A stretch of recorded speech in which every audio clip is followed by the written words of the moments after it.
Dieu bénit nous toutes. C'est un plaisir pour moi à soir pour capable là avec nous, pour nous capables de fêter le 26e anniversaire de Radio Puissance. En effet, pasteur titulaire de l'église là, Frère Carlos, c'est mon oncle. Et moi, bien content d'accompagner avec toute la famille. Donc c'est un plaisir pour moi la soir. Moi, je vais lire en français. Malheureusement, je pense que vous là qui parle anglais. Qui ne doit pas comprendre, capter bien, mais pour l'autre, parce que nous sommes capables de comprendre ce que nous allons lire comme historicité et mission Radio Puissance pendant 26 ans. Le 20 octobre 2024, ce 20 octobre 2024, Radio Puissance célèbre son 26e anniversaire, marquant ainsi près de 3 décennies de diffusion et de service à la communauté chrétienne mondiale.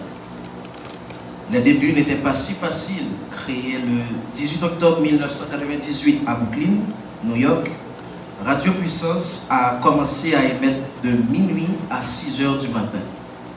Son fondateur, animé par une vision missionnaire, a rapidement décidé d'étendre sa parole à portée de toutes les frontières américaines.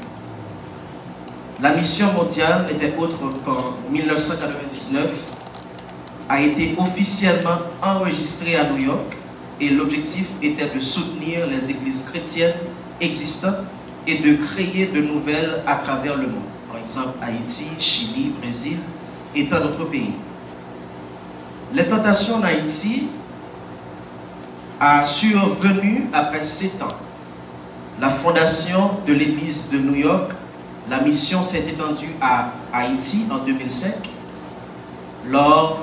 C'est alors qu'un terrain a été acheté à Léogane où l'église Puissance a eu à faire beaucoup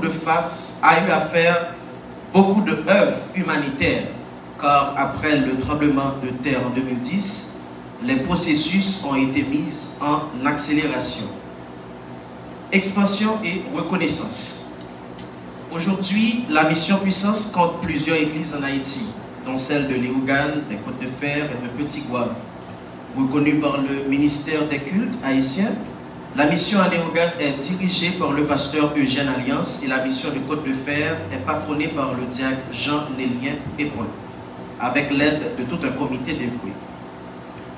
L'évolution de la radio, initialement diffusée depuis les studios de Radio Lacaille, Radio Panou, Radio Transcontinentale et Radio Vérité à Brooklyn, Radio Puissance possède désormais son propre studio à Long Island depuis plutôt 20 ans.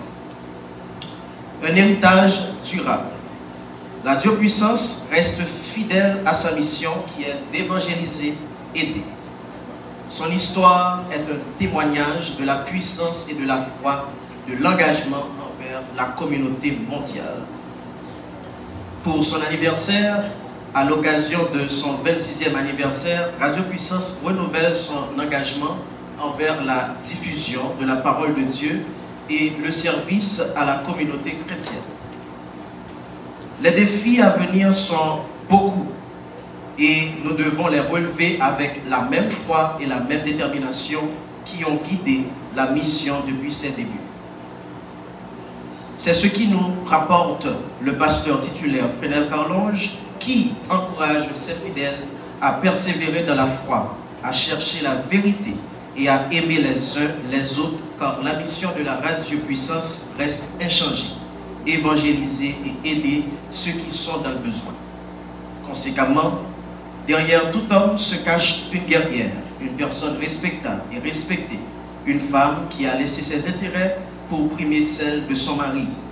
Sans doute, vous voyez de qui je veux parler. C'est en effet le pasteur Marie Desbrosses Carlange, la femme de pasteur Frénel Carlange, et tous ceux et celles qui sont ici présents, famille, amis, alliés, frères et sœurs. Je vous remercie de votre fidélité et de votre encouragement.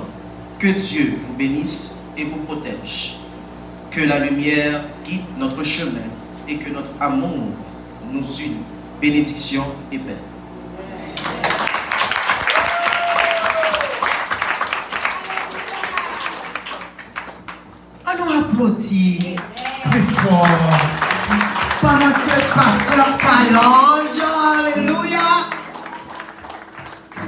céder le micro avec Pasteur Calange. On vous demande d'applaudir, s'il vous plaît, un peu plus fort.